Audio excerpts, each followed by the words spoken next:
benshi baza kuko hari icyo ufite byataje urumva ariko uzareba bagusigaraho kuko hari icyo uzi ni bakeya handi batangiye kubona ufite ibibazo uranabimubwira ukabona kizakubwira inshuti ya nyayo uzarebe ya nshuti urumva iza mu buzi igufasha kuva mu buzima urimo ahubwo ikahora iguha amayidi kuko buriya mu buzima ikintu twe tugomba kumenya abantu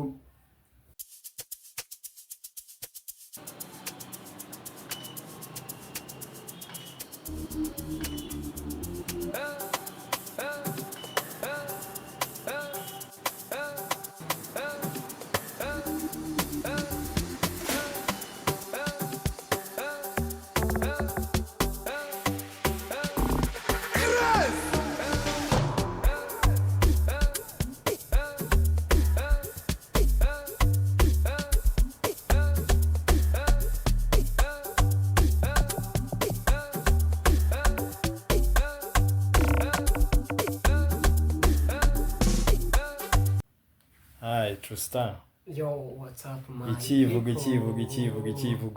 this is Trustan TV show naho ndi umuhungu wanyu Hassan Usenga singisigana gasa Rwanda siza basore basinzangura sembere songa basongare basoma singira usingiye ubusambo so kubeshya gusa neza narisigiwe n'isumba byose nzi iki kivugo wazacyanditse tukajya cyangwa ntagushaka ko bazagishishura nzajya ngora tutorial yacyo iyi like igice hasi ku buryo muzajya mubasha kugisoma ariko mu muco w'abanyarwanda umuco twese twisanzemo nuko buri muntu agomba kugira uburyo yivuga bitandukanye ntabwo ushobora gushimisha bose ariko harimo nabo ushobora gushimisha abankunda ndabakunda n'abatankunda ni ikibazo cy'uburwayi mwaba mufite yari igihe aba atari uburwayi ni igihe ushobora gusanga bari bafite amakuru atari yo kuvuga ngo ubundi ikintu wakagombye kumenya Imana ntabwo yigeze ivuga ngo mujyeho mwangane yavuze ngo mujyeho mukundane umuntu wese wafunguye iyi video ntabwo yaba ari umurwayi pe ahubwo wenda biraterwa wasanga kari kagucitse mani none se kuko umuntu ugira ikibazo cy'uburwayi bwo kwanga abandi nta nicyo mupfa deja nta kintu bapfa stira ari uko nyine yumva ifitemo urwaye icyo kivugo kidukubite neza ubundi ntabwo twacyumvise neza okay ikivugo cyanjye rero yes ni ikivugo mba ngomba kuba kinandukanye n'abandi yego so n'umuhungu wanyu Hassan Usenga singisiga handi gasa Rwanda wasize abasore b'abasinzi yangura usimbi rusanga basongare basoma basingira umusingi w'ubusambo so kubeshya gusa neza nabisigira n'isumba harimo akantu keza ngo yanga urusimbi rusonga basonga rero komana ako kaboro zakajyane muri polisi bakajya bagakoresha basingira umusingi w'ubusambo polisi ntabwo yemera basonga rero ukajyanyeho bajya bagakoresha nge rero ndi umukozi ntabwo ndi umusonga rero nari maze igihe abantu benshi banyumva abantu benshi bari banyumvaga inyuma ya kamera ariko ubu noneho nahisemo kugaruka imbere yabo bari banzi muri segment dufite kuri Trustan TV show yitwa Lunch with the Star niho mbasha kuba nagaragara ariko hari n'indi segment twabazaniye yitwa Light Way Out Light Way Out formula for find a way ukuvuga ngo rero ni uburyo tugiye kubasha kuzajya tubana mu buryo butandukanye tubasha gukangurana tubasha kuba hari inama twagirana mu buzima busanzwe ese twebwe ubundi ni iki kintu cyadufasha kuba twanyura muri ubu buzima ni iki kintu cyadufasha kuba twatera imbere twabasha kurwana n'ubu buzima ibitugora tukagirana inama tugafashanya ibyo tubona muri iyi si akenshi hari igihe tutabyitaho ntitunabihe n'agaciro ariko ibintu biri kuri ino si hari ibibereyeho kutwigisha hari n'ibibereyeho kutuyobya se ni gute twamenya ibitwigisha ni gute twamenya ibituyobya ese ubundi ibikuyobya n'ubundi si nabyo byakwigisha ni ukuvuga ngo ubundi umuntu yiga mu buryo butandukanye hari igihe iyo uyobye nyine uhita wiga ukamenya icyakwigisha bitewe n'ingaruka uhuye nazo ariko hari n'igihe wiga mbere y'uko uyoba ukabasha kuba noneho wakwirinda izo ngaruka, wamenya hari igihe ingaruka zikwigisha, hari igihe noneho unirinda ingaruka.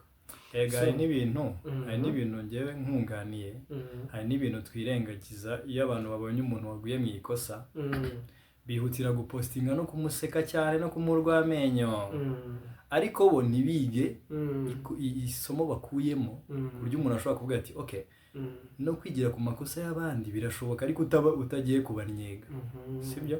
Ukigira ku ikosa ry'abandi. Hari ibintu biri gutrendinga hano muri uyu mujyi, ntabwo ari byo tugiye kuvugaho, ibintu bijyanye n'agacupa. Abantu bareke kwirirwa basekaseka ibyabaye ntawe bitabaho, ahubwo bari kubyigiramo iki, njye nshobora kwigira ku muntu ikosa ryamubayeho, ntabwo ari ukuryishimira, ariko ni ukureba ibintu byabaye nkavuga nti wow, noneho bino bintu nanjye byambaho, reka ngire gute, reka nitonde. Undi ni ukuvuga ngo ubundi baca mugani mu kinyarwanda ngo ntawe useka imbohe, uzirinde guseka umuntu kuko uyu munsi umusetse, uyu munsi niwe, ariko ejo nawe yaguseka. So si byo bintu ngiye kuvugaho, ubundi ubu ngubu ako kari gaciyemo, ubushize nigeze kuza mvuga, yari nka task nari mbaye abakunzi ba True TV show, ndababwira ati ubundi ikintu cyitwa amadini ni iki? Ubundi amadini abayeho, yaje gute, adufashije iki mu buzima, amadini azadufasha iki? Hari ibintu bimaze iminsi biba, nigeze kubivuga mbere yuko hanaba ibintu byo gufunga amadini, gufunga amatorero, ibiki, ariko ubu ngubu ngewe nari maze igihe nicaye mbitekerezaho, nibaza ubundi amadini yaje gute, amadini adufasha iki mu buzima? Ubundi urebye amadini, ikintu gituma ariho ku isi, usanga amadini ariho kugira ngo twige. Kutwigisha nk'iki rero? Ni ukuvuga ngo amadini, twebwe tugomba kumenya idini rya nyaryo. Irya nyaryo se wavuga ngo ni irihe? Yandi tuzi tujyamo se, cyangwa iry'umutima wawe cyangwa iki? Ni ukuvuga ngo idini rya nyaryo, twebwe ubwacu ni twebwe tugomba kurishakisha. Bitewe n'iki? Kurishakisha gute rero? Nibyo bintu tugiye kureba.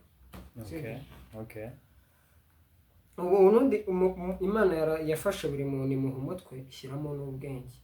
Imana yaravuze ati sibyo, wenda ku bantu bemera Imana, bemera wenda n'ibitabo bivuga ku Mana, Imana yaravuze ati mwebwe buri wese nzajya mubaza ibye, buri wese azabazwa ibye ku giti cye.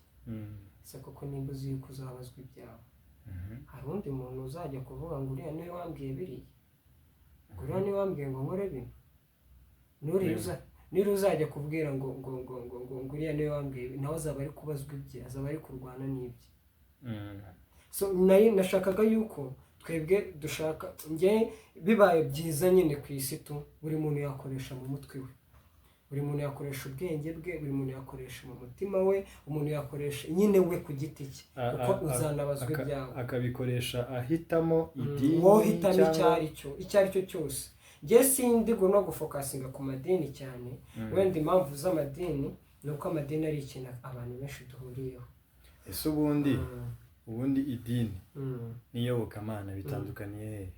Idini n'iyobokamana ahantu bitandukaniye, idini ubundi nta muntu wakwigisha kuyoboka Imana, uyoboka icyo uzi ko kigufitiye akamaro, nicyo wizeye, we icyo uzi ko we kigufitiye akamaro nicyo uyoboka.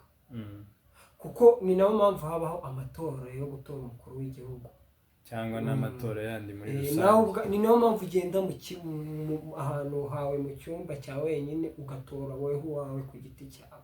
None se hari igihari wemeranywaho n'amadini ahari muri iki gihe?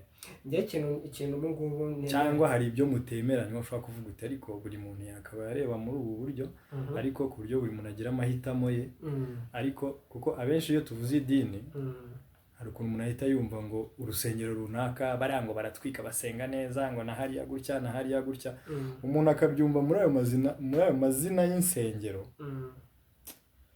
ariko mu by'ukuri insengero ni amazu yubatswe, sibyo? Ni amazu yubatswe, abajyayo ni abantu bafite ubwenge n'imitima, bazi ikibi n'icyiza. rero inzu yubatse ahantu bahise runaka harazwi ni kwa runaka hari amazina nyine ameze gutyo, umuntu akagira ngo niko kujya gusenga niko kugira gute.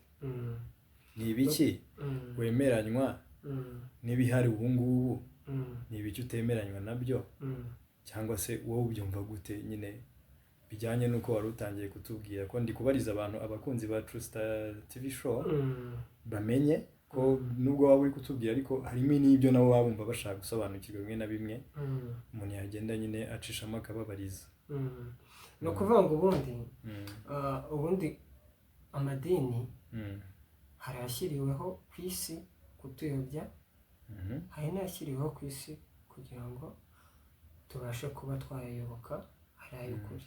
Nese abatuyobya ari idini rituyobya cyangwa ari abo bayoboye ayo madini, kuvuga ngo byashyiriweho kutuyobya, ni inyungu bwoko ki ziri inyuma y'ibyo bintu? Ibyo bintu tuzagenda tubireba, tuzagenda tubira ko ni ibintu binini ukuntu isi ibayeho, hari ababayeho mu nyungu z'abandi. Kuba hari umuntu ashaka kuza akavuga ati afite itorero nyine muri make ni nk'idini ariko akayobya abantu, we ni iyihe nyungu? Nyine nanjye ni uko kandi azi neza ko ari kubayobya. Impamvu ndi kubikubwira gutyo, nanjye ndatangiye nkubwira ati umuntu ayoboka ikintu kimufitiye akamaro, akora ikintu kimufitiye akamaro. Ni nayo mpamvu rero nshaka yuko twese mu buzima buri muntu yabaho afite ubwenge bwe akoresha mu buryo bwe, adafite ikindi kintu agendeyeho. Ni ukuvuga ngo nkeneye yuko twese byibura kazatwicara twebwe tukabasha kuba buri muntu yakwicara ubwe akibaza, ubwenge bwanjye mbukoresha nk'uko bukwiriye cyangwa mbukoresha ngendeye ku bw'abandi, kuko buri muntu Imana yamuhaye ubwenge, ahubwo tubukoresha kangahe? Noneho dukomeje wenda tukiri aho ngaho, dukomeje ibyo batubwiraga, tukiri aho ngaho ni ukuvuga ngo ngewe nakubwiye ku madini hari abayeho kutuyobya, hari n'abayeho kutuyobora, ariko ikintu nakubwiraga ni ukuvuga ngo twebwe tumenya gute, kuko ku isi dufite ibintu bibiri, ikibi n'icyiza. Dufite rero ikintu kimwe kibihuriyemo, buretse ikibi n'icyiza hari ikintu bigomba bihita byose bibyara icyo bita amahitamo. Amahitamo ni ukuvuga ngo bibaho guhitamo, nimba hari ikibi n'icyiza wowe ubwawe nk'umuntu urahitamo. Ni niyo mpamvu haba umukara haba umweru, ayo mabara abyara ayandi mabara. Ikibi n'icyiza, wowe icyo uhisemo nicyo kikubyarira ibindi. Iyo uhisemo ikibi kikubyarira ibibazo, iyo uhisemo icyiza kikubyarira ibibazo. None ntabwo uzi ko hari abantu abazi ko yahisemo icyiza kandi koko nawe abibona akavuga ati iki ngiki rwose nakuze ari uku nguku iwacu dusenga nibyo byiza gutya, ariko nyuma yazareba akabona ntacyo byamumariye. Ibyo ntubizi ko hari igihe umuntu abimaramo imyaka myinshi kandi ubundi ikintu ugomba kumenya yarahisemo ibyo yahisemo. Uhitamo ushingiye ku kintu, ibyo bintu nshaka ngo twige. Ushingiye ku kintu? Wowe uhitamo ushingiye ku kintu. No, hari nk'amadini abantu bakuriyemo, tuvuge urugero waravuze ngo guhitamo ikibi n'icyiza, ugasanga wowe uvukiye mu muryango basenga, byitwa ko basenga, nawe ugakura uri umwana ujya mu rusengero, urabizi ko ari byo byiza pe, kuko nibyo wakuriyemo, urabizi ko gusenga ari byiza. Ariko hari abantu bagiye mu nsengero ugasanga nta cyahindutse ku buzima bwabo, ntaki, kandi uwo mwana yakuze azi ko ibyo bintu agiyemo ari guhitamo meza pe. Wenda ukiri aho ngaho ku giti cyawe wewe wakuze uzi ko wewe ubundi wewe gusenga ubifata ko mbifata? Ni ibintu, ni ukuvuga ngo mu magambo make uko mbifata ni uburyo uganira n'Imana yawe. Niba wizera ko Imana ihari, ntabwo ari bya bindi batwigishije ngo ugomba kuvuga gutya ukavuga gutya, oya, uko waganiriza Imana ukumva ko uri kubwira Imana utari kubwira umuntu, nibwo buryo bwo gusenga. Wenda reka mbanze ngeze ku bakunzi ba True Star TV show ibyo nabateguriye. Noneho ubwo abantu baragenda banandika muri comment bagendeye ku byo wenda bagize bagiye bumva. Ubundi ubushize ikibazo twasigaye twibaza, so undi iyo banditse muri comment urabasubiza? bandike bizeye hari abakozi ba True Star TV, ntabwo ari njyewe gusa, hari abantu benshi bakora kuri True Star TV, ibyo bakoraho bagenda babasubiza. Urumva hano ni ukuvuga ngo dukomeje wenda duhereye ku kiganiro ndaza kukibashyiriraho, ni nk'akavidewo k'iminota 4 nari nakoze mbere, ndaza kugashyiraho, ariko katumye nyine twibaza ubundi amadini ni iki. Urumva ubushize nyine ikibazo twasigaye twibaza, nawe koko ni ikibazo nawe ushobora kwibaza. Ubundi amadini ashatse gusobanura iki mu mibereho ya muntu? Ubundi usubiye inyuma gato, ibintu urumva tubona hano ku isi ntabwo byose ari ukuri 100%. hari ibyo twashyiriweho urumva kugira ngo bituyobye, hari n'ibyo twashyiriweho kugira bitwigishe. Urumva ubundi bitewe n'ababimenye mbere, urumva hari ibyo bamenye bifite agaciro barabiduhisha. Urumva rero hahita haziraho n'icyo twakwita ubwenge, urumva buva ku nshinga ubwami, sibyo? Ubwenge buva ku nshinga ubwami, kuko ufite ubwenge niwe uyobora. Urumva noneho hari n'ibyo bita, urumva wenda abantu bihangane uko ni ibintu nanditse, niyo mpamvu ndi kunyuzamo ngasoma. Urumva babonye ko utari kubareba, utari gucishamo ngo urebe ubundi ni ukuvuga ngo ubwenge, urumva buva ku nshinga ubwami, kuko ufite ubwenge niwe uyobora. Urumva noneho ubuhanga, urumva ko ari ibintu bibiri bitandukanye. Ubwenge n'ubwami, abamenye ubwenge mbere, urumva nibo batuyoboye. Noneho abahanga, urumva nibo bagiye bahanga inzira, nibyo bita nyine biva ku buhanzi. Urumva ni ibintu bibiri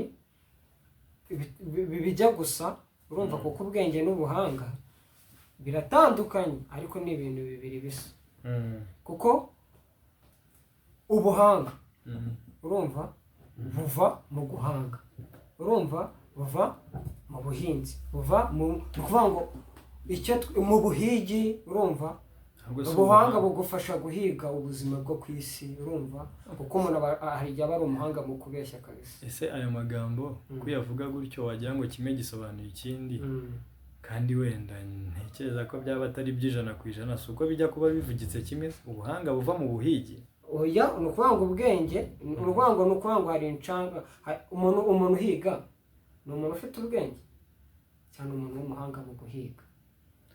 Umuntu uhiga, umuntu ufite ubwenge, umuntu ubasha guhiga, nyine umuntu ubasha guhiga ubuzima bw'isi ugakunda. Nabyo ni uguhiga. Ugakunda. Aba ari umuntu washakishije kabisa. Umuntu ushakisha nyine bigakunda, ni umuhanga cyangwa umunyabwenge.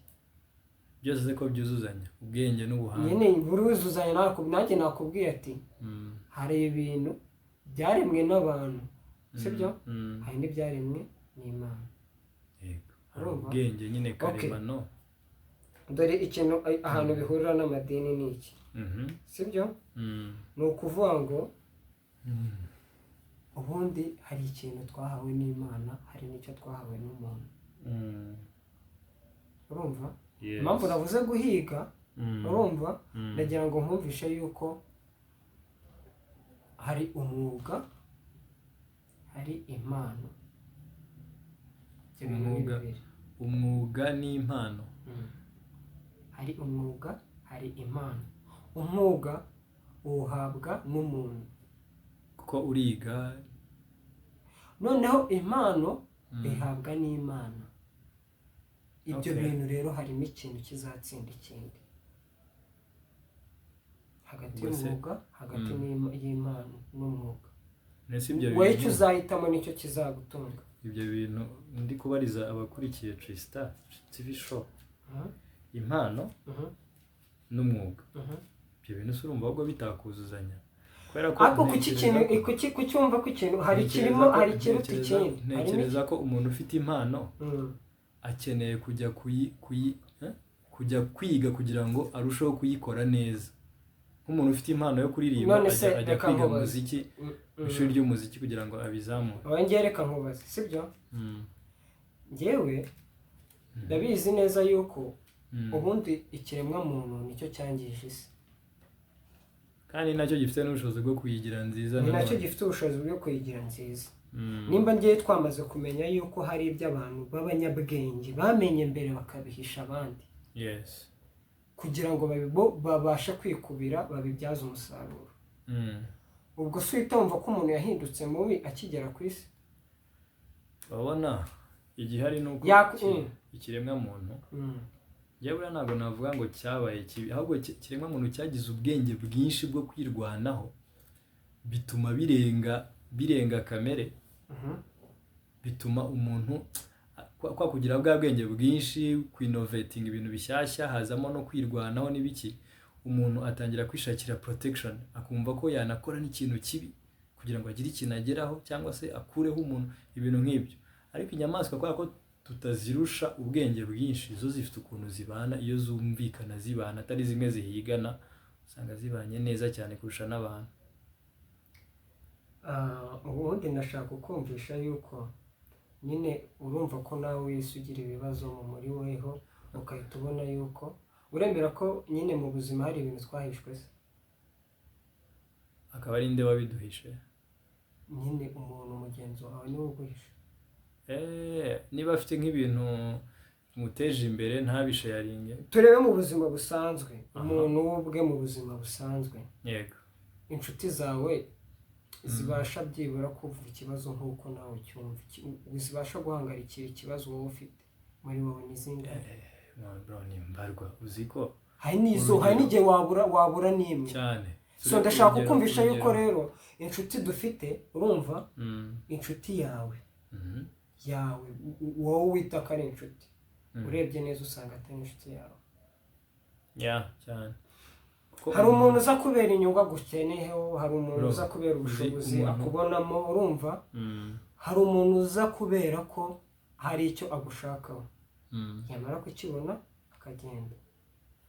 Ndashaka kumvisha yuko abantu babaye babi ku buryo bwageze aho, kuko hari umugani mu Kinyarwanda uvuga ngo n'ingwe ntiyari izi gufata ku gakanu, yarabyigishijwe. Ese uwo mugani kuki bakunda kuwuca?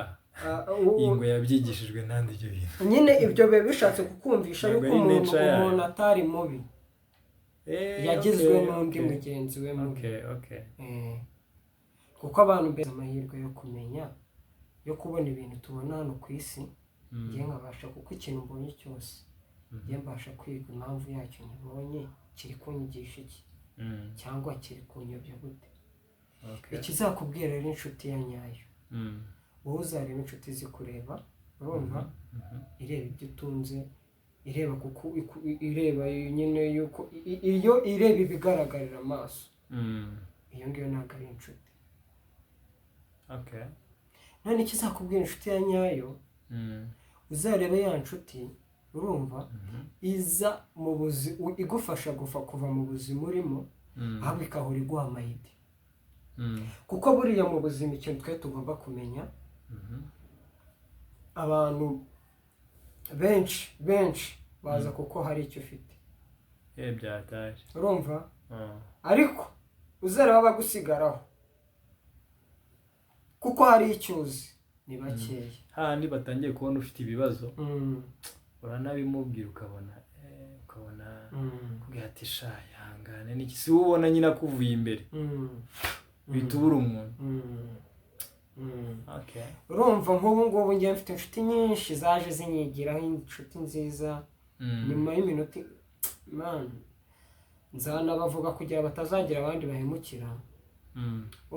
Akaza yakwigezaho umwana mwiza, yagize gute, kumbe arashaka kugukuraho ikintu ufite, ugahita umubura.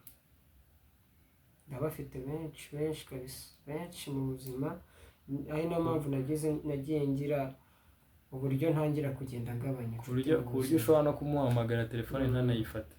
Of course wanamuhamagara kabisa, yanakwitaba agakuryarya akubwira uburyo ewana bari bize cyane, yabuze ukuntu muri buze kugira.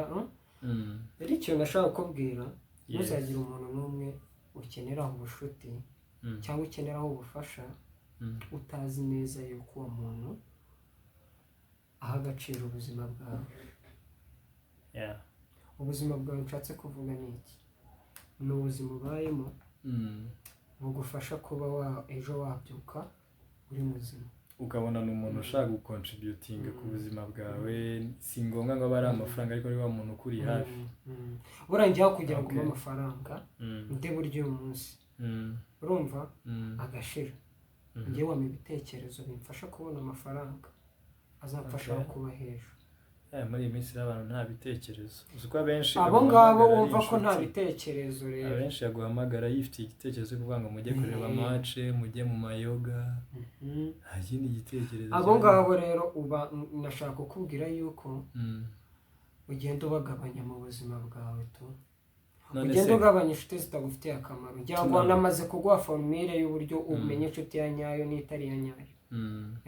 Tunagana ku musozo, twigeze kuvuga ibintu by'amadini, ariko twaje gusanga mu byo watubwiraga, mu byo watwigishaga harimo ibintu nagiye mbariza abakurikiye ikiganiro. Ubwo wowe uzatubwira none iby'amadini tuzabivugeho ryari, ariko tugana ku musozo, izo nshuti ugomba kugenda ukura mu buzima bwawe. Ni ibintu bisaba igihe kirekire, kuko kugira ngo uzamenye umuntu umukuremo, umenye undi umukuremo, bisaba igihe. Ntabwo ari ibintu bisaba igihe kirekire, hari n'igihe wahura n'umuntu. Ako niko kantu ubwo watubwira. Hari n'igihe wahura n'umuntu, umuntu rimwe mu gihuru, wowe ukahita umumenya nimba ari uwa nyawe cyangwa atari uwa nyawe. Ahubwo wowe bisaba ko wowe ugomba kuba wasetinze mu buzima bwawe nawe mahame ugenderaho. Yego. Numara gusetinga amahame yawe uburyo ugenderaho, uzanamenya niba ikuzira mu buzima kuba wabigizemo uruhare. Ariko wa mugani wasetinze amahame, icyo gihe birakunda, nyamara uhita ubimenya ukavuga uti gutya. Niyo mpamvu nugira ibintu bikuranga wowe ubwawe, umuntu akivuga ibintu ku muntu, n'uri ku ruhande ahita avuga ati uwo nguwo ni Trustar bari kuvuga, uwo nguwo ni Rumaka bari kuvuga, ku buryo abantu bahita bumva yuko nyine hari ibintu weho ubwawe. Niyo mpamvu natangiye mu kiganiro nivuga urambwira ngo ikivugo cyawe, kuko wamaze kumenya ko ari icyanjye nyine. Of course, kandi rwose hari utuntu tuba tugomba kukuranga nyine wowe ubwawe. So njyewe rero wenda turi gusoza ikiganiro, ni ikiganiro kigiye kuzajya kibamo ibintu byinshi tuzatwiga, bibasha kuba byadufungura ubwonko, bibasha kuba byibura byadufasha mu buzima.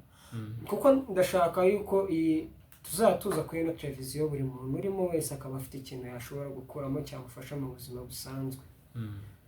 Apana byacitse, uyu nguyu yavuze uyu nguyu yatwitse uyu nguyu byagenze gutya hererererere, uyu munsi niwe ejo ni wowe. Ese koko harimo segment yo kwiga nkuko wari ubibwiye abakunzi ba Trustar, habaye hari n'undi muntu ufite ubumenyi runaka bwiza busobanutse yaganirizaho abantu, ashobora kujoininga mukamuha ikiganiro? Of course, ni televiziyo ariko nkeka yuko ba nyiri TV ntabwo ari umuntu umwe, ni TV y'abanyarwanda, ni TV y'abantu bose bisangamo, n'ababiri inyuma bose babizi yuko nanjye nubwo batari kumbona nanjye mbiri inyuma nanjye kubariza abandi, kandi urimo kwijijisha ndi kwikura. So no kuvuga ngo rero nagira ngo wenda abantu baze gushyira muri comment batubwire ibi bintu nimba tuganiriye hari ikintu bibafashije, ibyo dushobora kuzongeramo, ibyo dushobora guhindura, kuko ibitekerezo byabo nibyo bituma tubabo abo bifuza. Sawa, murakoze cyane. Mwakoze, kandi abadukurikiye mugira ibihe byiza, mwakoze gukurikira inyigisho cyangwa ibijyanye n'iyi video tuba twabateguriye. Peace.